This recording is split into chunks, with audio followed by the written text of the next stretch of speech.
અને ભોળોનાથ એટલે હાવ ભોળો, આવો કોઈ દયાનો સાગર ન હોય. તમે એક જળનો લોટો, બીલીપત્ર, ક્યાં વધુ કઈ માગે મારો બાપ. આ એક વખત આવી દર્શન કરી જાઓ. અને આ રુદ્રયાગ, રુદ્રનો ખૂબ મહિમા છે ભાઈ. ક્યારેક શિવ પુરાણમાં વાંચો રુદ્રનો કેટલો મહિમા છે.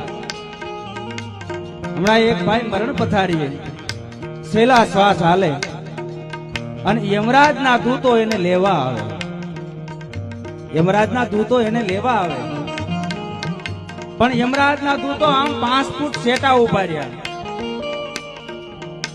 કારણ કે એ વ્યક્તિના શરીર ઉપરથી એવું તેજ ઝળકતું હતું.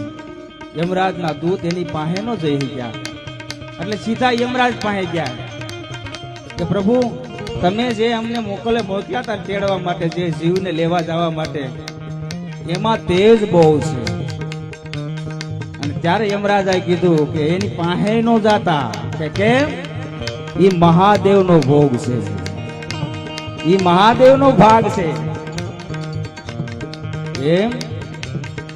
અને કૈલાસમાંથી 4-5 ગણ આવ્યા ભાઈ વ્યક્તિ પાસે જીવને લેવા માટે. ઈ જીવને લેવા આવે છે કૈલાસમાંથી ગણ, અને આયા યમરાજના ગણ ઉભા છે કે તમે લઈ જાઓ, એનું કઈ વાંધો નથી, પણ અમે આ માણસ પાસે, આ જીવ પાસે જઈ કેમ નથી શકતા, એનું કારણ અમને કહેતા જાઓ. અને ત્યારે શિવના ગણોએ એટલું કીધું હતું કે આ વ્યક્તિનો જે ખાટલો છે ને,